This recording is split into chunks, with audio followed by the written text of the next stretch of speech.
svolgerà dal 7 ottobre la festa dell'amicizia della Democrazia Cristiana a Ribera, il prossimo 16 settembre congresso regionale a Palermo.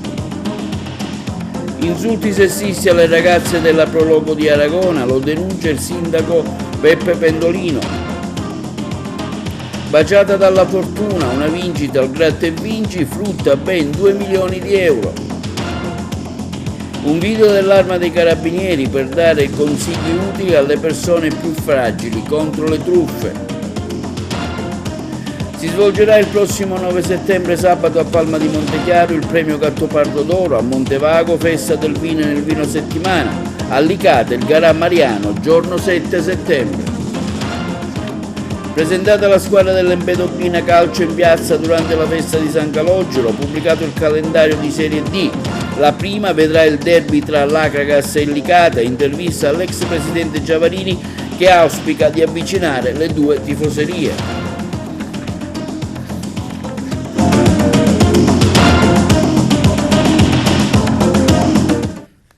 Buongiorno, benvenuti con l'appuntamento odierno di TV Notizie. Dal 5 al 7 ottobre prossimi a Ribera si svolgerà la festa dell'amicizia organizzata dalla Democrazia Cristiana, mentre il prossimo 16 settembre a Palermo il congresso regionale presso la Storia Palace, il servizio. La Democrazia Cristiana torna a celebrare la festa dell'amicizia, l'ultima volta venne organizzata nel lontano 1993.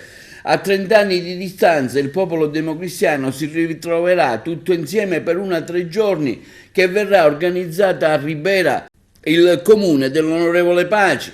Dal 5 al 7 ottobre nella cittadina in provincia di Agrigento si svolgeranno convegni, incontri, dibattiti alla presenza di esponenti nazionali e regionali del mondo della politica, dell'imprenditoria, del volontariato per discutere dei temi del momento, dalla migrazione al turismo, alla riforma dell'ex provincia al Verde. Giovedì 5 ottobre la cerimonia di inaugurazione alla presenza dei vertici della Democrazia Cristiana. Dopo l'inno, che è una rivisitazione della canzone Todo cambia dell'artista argentina Mercedes Sosa, è stato svelato il logo della festa, una stretta di mano con i colori blu e rosso. Abbiamo ritenuto doveroso ripristinare la festa dell'amicizia perché rappresenta un momento di aggregazione e di riflessione per la Democrazia Cristiana, ha dichiarato il segretario nazionale Totò Cuffaro. Durante la 3 giorni si alterneranno illustri esponenti della società con i quali confrontarci ed esporre le nostre idee. La piazza Giovanni XXIII a Ribera verrà trasformata in un piccolo villaggio della DC, verrà allestito un palco che ospiterà alcuni dibattiti e ogni sera spettacoli musicali, previsti anche degli stand all'interno dei quali i visitatori potranno apprezzare le eccellenze siciliane e lo street food. Intanto a Palermo il prossimo 16 settembre i delegati, circa 500-600 dirigenti provenienti da ogni parte dell'isola, si riuniranno all'Hotel La Storia per il primo congresso regionale per eleggere i nuovi organismi. Facciamo valere le cose che contano è lo slogan dell'Assise. Per la segreteria si profila l'elezione di un segretario politico, di un responsabile organizzativo che sarà in stretto contatto con i territori, entrambi fedelissimi del governatore siciliano Cuffaro. Dall'organigramma dovrebbe far parte una figura di peso, oltre a quella del presidente del partito. Successivamente sarà indicato anche il direttivo con la definizione dei vari dipartimenti, ognuno dei quali affidato un dirigente da sottoporre all'Assemblea per la ratifica. Sarà un momento importante di crescita e organizzazione del partito in Sicilia e non solo, anche in vista delle prossime impegni elettorali europeo, cui la DC intenderà ovviamente partecipare. Ripresi gli sbarchi a Lampedusa, al momento sono 400 circa gli ospiti presenti nell'isola che saranno presto trasferiti in parte con la motonave Galaxy a Porto Empedocle. Sembrava tranquilla la situazione fino a ieri a Lampedusa in tema di arrivi. Lo aveva dichiarato il prefetto Filippo Romano in un'intervista alla nostra emittente nella giornata di ieri, ma sono ripresi 4 sbarchi con un totale di 130 persone a partire dalla mezzanotte a Lampedusa. dove ieri nell'arco di 24 ore ci sono stati 7 approdi con complessivi 279 migranti. Gli ultimi 4 barchini sono stati soccorsi dalla motovedetta 310 della Guardia Costiera. A bordo c'erano da 21 a 50 persone, donne, minori compresi marocchini, tunisini, sudanesi, ivoriani, gambiani, somali e malesi. I gruppi hanno riferito di essere salpati da Shebba e da Sfax in Tunisia. Tutti sono stati portati dopo un primo triage sanitario al Molo Favarolo, all'hotspot, dove al momento ci sono 388 persone. Ieri erano poco di meno. La polizia nelle prossime ore scorterà più migranti verso il porto, dove verranno imbarcati sul traghetto di linea Galaxy per la struttura di Porto Empedocle. La prefettura di Agrigento sta definendo il numero delle persone che arriveranno al porto. Intanto a Chris Smile, il bambino di 6 mesi, è stato tolto l'affido al medico del 118 che l'aveva soccorso a Lampedusa. Alessandro Tresi, il medico rianimatore del 118, l'ha amato come un figlio da quando l'ha visto, minuscolo, infagottato in un braccio a una delle profughe che viaggiava con lui su un barcone partito dalla Tunisia diretto a Lampedusa. La madre era caduta in mare annegata durante la traversata, il padre è rimasto in Tunisia e il piccolo Chris Smile, migrante africano a turno, è stato accudito dalle donne della barca. 6 mesi, originario della Costa d'Avorio, il piccolo ha trovato in Alessandra suo marito e suo figlio di 14 anni, una vera famiglia.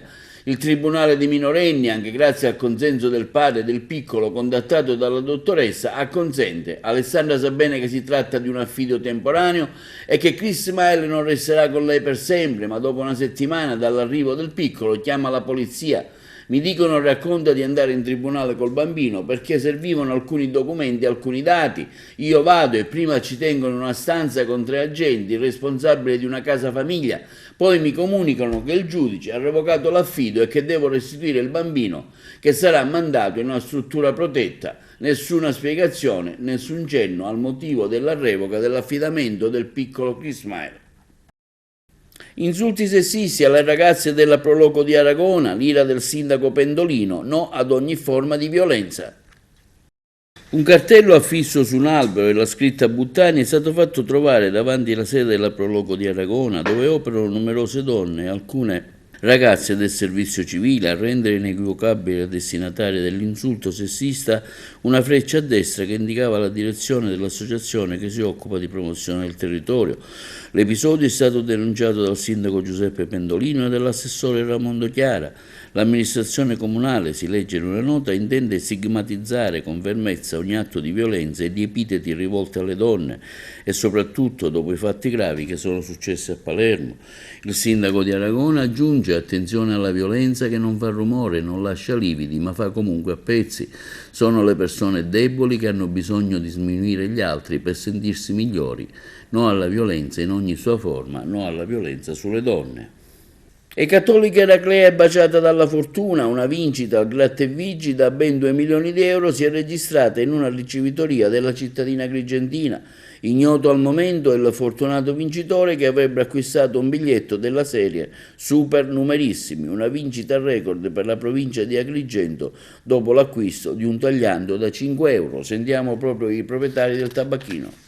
Questa mattina abbiamo scoperto tramite il sito dei Gratta e Vinci questa bellissima notizia: hanno vinto nella nostra tabaccheria 2 milioni di euro e niente, speriamo che il vincitore sia un cattolicese e gli auguriamo un in bocca al lupo per tutto e che sia da buon auspicio per tutta la cittadinanza di Cattolica Eraclea. Difendersi dalle truffe, e questo è il video pubblicato dall'Arma dei Carabinieri con i consigli rivolti in particolare alle persone anziane. Consigli contro le truffe. Sono tante le strategie adottate dai truffatori per carpirne la buona fede, in particolare verso le persone anziane. Vediamo il video dei Carabinieri. Consigli contro le truffe agli anziani. Dalla finta perdita di gas, all'urgente pagamento di cauzioni inesistenti, fino ad arrivare alla sorpresa di un inaspettato rimborso. Purtroppo sono tantissime le strategie adottate dai truffatori per carpire la fiducia degli anziani. I malviventi, infatti, approfittano della loro sensibilità emotiva e della fragilità fisica per conquistarne la fiducia. Contro le truffe, segui i consigli dei Carabinieri. Diffida delle apparenze. Un sorriso, un abbraccio o un portamento distinto potrebbero essere un grimaldello emotivo per carpire la vostra fiducia. Attenzione ad aprire la porta agli sconosciuti. Controllate sempre videocitofono, spioncino e catenella, evitando che ad aprire la porta siano eventuali nipotini lasciati soli. Il tesserino non basta. Finti impiegati degli enti di gestione di luce, acqua, gas potrebbero averli falsificati. Limitate la confidenza al telefono. In caso di persone che vi raccontano di essere avvocati o appartenenti a forze dell'ordine, chiedendovi cauzioni in denaro per liberare dei familiari arrestati o coinvolti in incidenti stradali, prendete tempo e chiamate un vostro parente o i carabinieri al numero di emergenza 112. Limitate la confidenza su internet.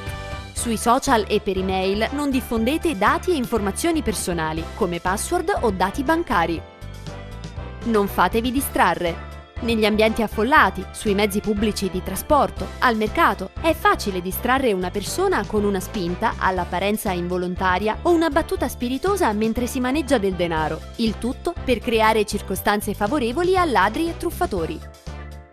In tutte queste circostanze ed ogni qualvolta non vi sentite sicuri, in casa o in ambiente esterno, non esitate a chiamare il numero di emergenza 112. Noi non esiteremo ad aiutarvi. Carabinieri, possiamo aiutarvi. Passiamo alla pagina degli eventi. Si svolgerà il prossimo sabato 9 settembre a partire dalle ore 21 presso la piazza del Monastero delle Benedettine a Palma di Montechiaro la terza edizione del premio Gattopardo d'Oro, diretto da Nino Luca Graziano, organizzato dall'istituzione Giuseppe Tomasi di Lampedusa, presieduta da Letizia Pace, il servizio. Si svolgerà il prossimo sabato 9 settembre a partire dalle ore 21 presso la piazza del Monastero delle Benedettine a Palma di Montechiaro la terza edizione del premio Gattopardo d'Oro, che sarà diretto quest'anno da Nino Graziano Luca e organizzato dall'istituzione Giuseppe Tomasi di Lampedusa, presieduta dalla dottoressa Letizia Pace. Una serata molto interessante con momenti di spettacolo, di intrattenimento e tanto attesa, colma di riconoscimenti e momenti straordinari. Ospite ad eccezione il premio Oscar Nicola Piovani, gli attori Giulio Scarpati e Deborah Carpoglio, il direttore di Rai 1, Daytime, Angelo Mellone, in collegamento da Roma, il Teatro Massimo di Catania con il sovrintendente maestro Giovanni Cultrera. In occasione degli 80 anni della sua nascita ricorderemo Raffaella Carrà con la giornalista del TG1 Rai Adriana Pannitteri e lo storico capostruttura Rai Paolo De Andreis. Tra gli ospiti della serata ci saranno la saggista lampedusista Maria A. Ferrarolo, la giornalista Sara Manfuso, il corpo di ballo della Compagnia Nazionale di Danza Storica, famosa per la partecipazione in 2 film prodotti dalla Disney, per una magica esecuzione in costume dell'Ottocento, del valzer, della mazurka, della controdanza del film Il Gattopardo, l'orchestra Ensemble Bellini diretta dal maestro Giovanni Anastasio che ci incanterà con l'esecuzione di celebri colonne sonore. E intanto, come afferma la presidente Letizia Pace, sarà un evento che vuole coniugare la letteratura e il cinema. Il premio si ispira a uno dei più celebri romanzi del Novecento e al film di Luchino Visconti per sottolineare il profondo legame tra le due forme d'arte e l'importanza del cinema inteso come arte cinematografica, non solo un mero prodotto commerciale. Il legame, conclude la presidente Letizia Pace, con la famiglia Tommasi è un legame forte, connesso alle nostre origini di cui siamo orgogliosi. La storia si intreccia con l'arte per creare una magia. Dopotutto il cinema è sogno, cultura e libertà. È festa del vino a Montevago, tutto pronto per la 26esima edizione che si svolgerà sabato 9 e domenica 10 settembre, 1-2 giorni dedicata alle eccellenze territoriali del Belice con cultura, musica ed eventi per celebrare il vino e l'olio del centro belicino e delle terre sicane che attende esperti ed appassionati per 1-2 giorni di festa, il servizio. Festa del vino a Montevago è tutto pronto per la 26esima edizione che si terrà sabato 9 e domenica 10 settembre, 1-2 giorni dedicati alle eccellenze territoriali del Belice, cultura, musica ed eventi per celebrare il vino e l'olio del centro belicino, delle terre sicane che attende esperti appassionati per 2 giorni di festa. Ci saranno degustazioni in programma con la selezione dei vini e oli delle aziende del territorio, i vini ospiti del Friuli Venezia Giulia e i piatti tipici della cucina nostra tradizionale. partnership con le Vie dei Tesori per un racconto del paese vecchio distrutto dal terremoto di Montevago. È un grande entusiasmo che raccoglierà il ritorno della tanto attesa Festa del Vino, un evento che celebra l'arte, la cultura e l'enogastronomia. La 26esima edizione si svolgerà il secondo weekend di settembre, la mattina, con una passeggiata tra i ruderi dell'antica cattedrale del Paese Vecchio e il museo open air, percorsi visivi, la cura delle Vie dei Tesori. L'evento è inserito all'interno del calendario Menfi Città Italiana del Vino 2023 e coinvolge il nostro territorio, delle terre sicane, della Valle del Belice. Abbiamo pensato di invitare i viticoltori del Carso e gli organizzatori degli eventi di Duino Aurisina Città Italiana del Vino 2022 e quanto racconta il sindaco di Montevago Margherita La Rocca Ruvolo: far crescere un territorio significa confrontarsi anche sui vini e la 26esima Festa del Vino di Montevago vuole sempre di più diventare un attrattore importante per tutto il comprensorio. La cerimonia di apertura avverrà sabato alle ore 18 al Baglio Ingoglia, sede dell'Enoteca della Strada del Vino delle Terre Sicane, con il via all'evento in cui parteciperanno le istituzioni del territorio e poi a seguire una degustazione comparativa tra il Catarratto di Montevago e la Vitosca friulana. Dalle 20 in Piazza della Repubblica saranno presenti i sommelier dell'AIS, i produttori delle 15 cantine del territorio con banchi di degustazione, di assaggio con i prodotti tipici locali e spettacoli musicali live che intratterranno gli ospiti e gli amanti del vino in entrambe le serate. E dopo il successo registrato ad Agrigento, il Galà Mariano dell'Aurora verrà rappresentato il prossimo 7 settembre a Licata. Abbiamo sentito in merito il regista Pippo Calandrino. C'è il servizio di Margherita Trupiano. Dell'Aurora approda anche a Licata. Lo spettacolo fortemente voluto dalla comunità di Santa Barbara, guidata da Don Leo Argento, sarà a Licata infatti giovedì 7 settembre. Siamo felicissimi di portare anche in questo importante centro della nostra provincia questo grande evento dedicato a Maria. Sono le parole del regista Pippo Calandrino che presenta al pubblico una nuova rappresentazione di Dell'Aurora, già applaudito e partecipato evento dedicato a Maria svoltosi ad Agrigento e che propone un emozionante viaggio tra preghiera, arte, musica e che il prossimo 7 settembre alle ore 21 verrà riproposto, questa volta a Licata, presso l'oratorio Santa Barbara. Dell'Aurora nasce da un momento di grande ispirazione spirituale di Pippo Calandrino che in questo spettacolo è riuscito a creare una sintesi perfetta tra musica, canti e attività coreutica e recitazione, aventi al centro il culto mariano. Presentata sabato scorso in piazza a Porto Empedocle la nuova compagine calcistica dell'Empedoclina durante la festa di San Calogero, presente tutto lo staff della squadra, a fare gli onori di casa il sindaco di Porto Empedocle Martello e l'assessore allo sport Picone, il servizio. Presentata sabato scorso in piazza Porto Empedocle la nuova compagine calcistica dell'Empedoclina durante la festa di San Calogero, presente tutto lo staff. A fare gli onori di casa il sindaco di Porto Empedocle Calogero Martello e l'assessore allo sport Picone. Il sindaco ha affermato come sia stato importante il lavoro svolto dalla squadra l'anno scorso, che dalla prima categoria sono stati promossi in promozione, con l'auspicio da parte del primo cittadino di stare vicini alla squadra e sostenerla con un tifo che merita, ringraziando la dirigenza per lo sforzo fatto nel percorso sportivo della stessa. E l'appello a seguire la squadra al campo sportivo che verrà riaperto al pubblico quest'anno, poi la presentazione ufficiale di giocatori e staff tecnico da parte del presidente della squadra. Direi di conoscere chi sono questi talenti velocissimamente, do la parola al presidente dell'Empedoclina Alessandro Termini. Buonasera a tutti e allora inizio con presentare il nostro staff tecnico, il mister Giuseppe Gambino, l'allenatore in seconda mister Portelli, il preparatore atletico Fabio Marino e il nostro ex capitano nonché bandiera dell'Empedoclina Giuseppe Granone. Passo subito con i calciatori della prima squadra. Abbiamo Bamba Dauda Desire, è qua. Poi abbiamo Bamba Ibrahim Kaliuliu,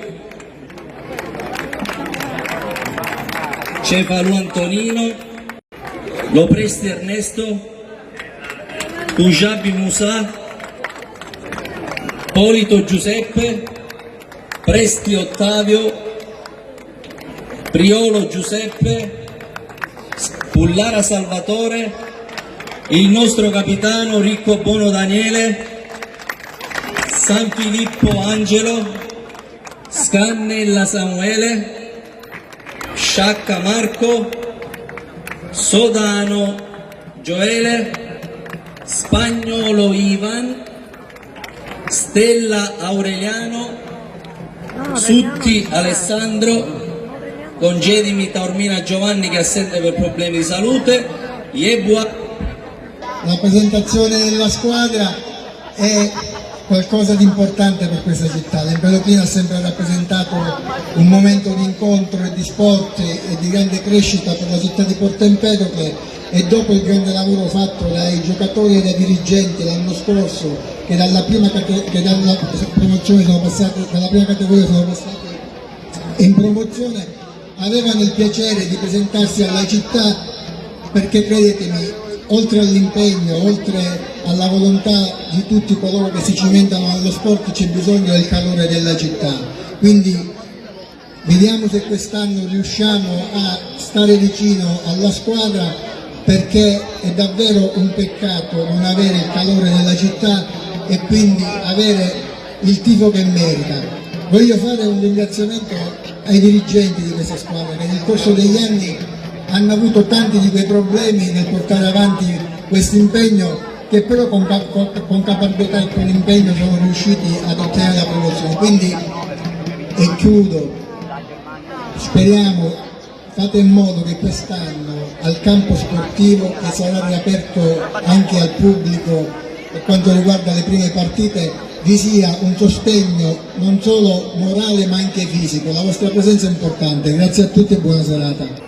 Questa sera siamo qua con questa meravigliosa squadra che ci ha dato e ci ha inorgoglito vincendo questo campionato e passando alla promozione. Sono giovani talenti che questa sera li abbiamo qui, ma io sono sicuro che fra qualche anno li possiamo vedere in qualche altro stadio, literatura anche nazionale, glielo auguro perché sono giovani e hanno una grande carriera davanti. Grazie. Un particolare ringraziamento, visto che siamo qui, poi la squadra la presenterà il presidente. Un caloroso ringraziamento ad Alessandro Termini, che con grande sacrificio ha portato avanti tutto quello che noi stiamo vedendo questa sera, ma anche a tutte le persone, tutta la dirigenza che sostengono Alessandro e Porto Empedocle con la sua meravigliosa squadra. Un grazie al comitato organizzatore della festa di San Calogero che ci ha permesso di essere qui questa sera. Pubblicato il calendario della Serie D, che vede la partecipazione della squadra dell'Acragas, ma anche di altre due squadre agrigentine come il Licata e il Canicattì. Si inizia con un incontro di forte impatto come Acragas-Licata, proprio alla prima giornata di campionato, uno dei derby più sentiti in Sicilia. Il Canicattì incontrerà alla prima giornata il Siracusa. Il campionato terminerà il prossimo 5 maggio 2024. Il servizio di Carmelo Lentini. 34 giornate tutte da vivere a partire dal 10 settembre e sino al termine della stagione regolare in programma il 5 maggio del 2024. Il Giro di Boa per i 9 gironi avverrà il 20 dicembre con l'ultima giornata del girone d'andata, poi il campionato si fermerà dal 24 al 31 dicembre per le festività natalizie. Altra sosta il 17 marzo per l'impegno della rappresentativa al torneo di Viareggio, calcio d'inizio alle ore 15 fino al 29 ottobre, quando le partite prenderanno il via alle 14:30. Dal 7 aprile, fischio d'inizio alle ore 15 fino al termine della stagione. 3 turni infrasettimanali che coinvolgeranno tutta la Serie D, il 1 novembre, il 20 dicembre e il 28 marzo, con gli ultimi 2 i consueti anticipi previsti in occasione del Natale e della Pasqua. Stiamo parlando chiaramente del nuovo girone dove sono impegnate ben 10 squadre siciliane. Ma vediamo nello specifico il futuro percorso dell'Acregas. E subito spicca all'occhio il primo impegno del gigante in un derby tutto da vivere con i cugini del Licata. Nel campo delle probabilità era assai difficile che due squadre di D della stessa provincia dovessero scontrarsi subito alla prima giornata. E così domenica prossima, 10 settembre, Acregas e Licata, a partire dalle 15, si ritroveranno una di fronte all'altra allo Stadio Seneto in una sfida che promette emozioni per la grande rivalità che esiste da sempre tra i due blasoni calcistici della provincia. Le bizzarrie di un calendario riserva anche questo e il ritorno è programmato all'indomani dell'Epifania, di domenica 7 gennaio 2024 alle ore 14:30, cioè praticamente in meno di 4 mesi Licata ed Acregas si affronteranno sia nella gara di andata che nella gara di ritorno. Poi le strade si divideranno ed ognuno percorrerà il proprio cammino. Alla seconda il gigante farà visita al Portici in Campania, che poi è una delle trasferte più lunghe del campionato, mentre la domenica successiva, il 24 settembre, sarà ancora derby, però stavolta con il Città di Sant'Agata. Poi seguiranno due sfide con altrettante avversarie calibre, il 1 ottobre Gioia Tauro con la Gioiese e l'8 dello stesso mese in casa contro il Castrovillari. Queste le prime 6 giornate.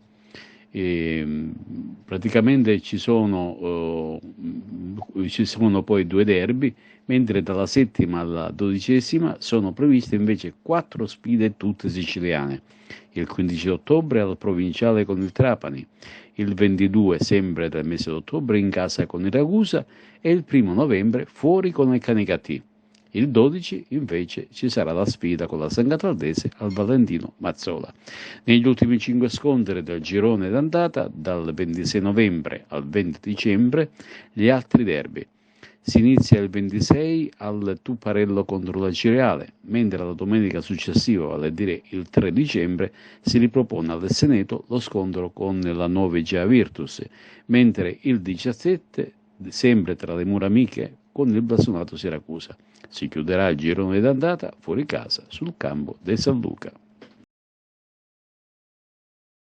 E in merito alla prossima partita, che vedrà le due squadre agrigentine del Licata e dell'Acregas disputare la prima partita del nuovo campionato di Serie D, arriva l'auspicio dell'ex presidente dell'Acregas, Marcello Giavarini, che afferma: come presidente onorario dell'Acregas del 2017 in Lega Pro avevo un sogno prematuro: avvicinare le due tifoserie. Lo abbiamo intervistato.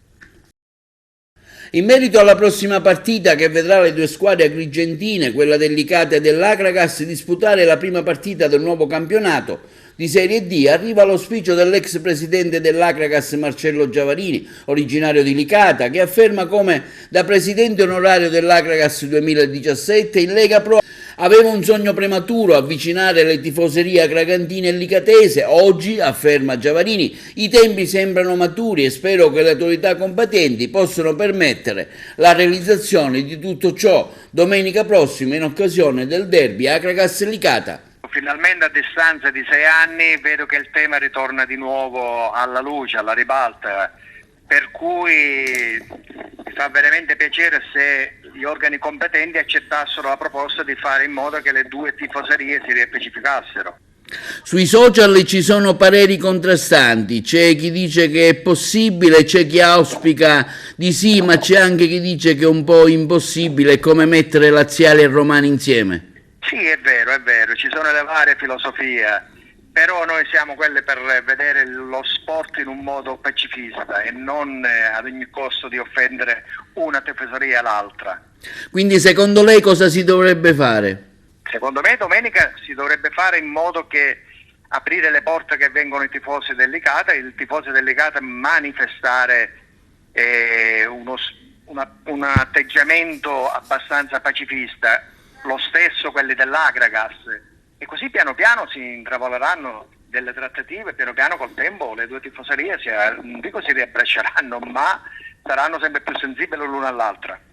Ecco, lei è una persona originaria di Licata e che è stato anche presidente dell'Agragas. Ecco, perché, diciamo, questo scontro tra le due, questo assio tra le due tifoserie, Presidente, secondo il suo punto di vista qualificato, ovviamente? Beh, l'assio ormai da decenni si porta avanti nei decenni indietro, e quindi è così. Le tifoserie, prima forse il modo di vedere, di fare calcio era quello di insultare l'uno all'altro. Adesso i tempi sono cambiati, si può fare calcio, le tifoserie si possono divertire, anche a volte con una sconfitta. Non è il caso se dall'altra parte la squadra opposta vince e vinca bene, per forza si deve offendere. Vive il bel gioco, vive il calcio, questa è la mia filosofia. E questo è tutto per TV Notizie di oggi, vi diamo appuntamento alle prossime edizioni e vi auguriamo una buona serata.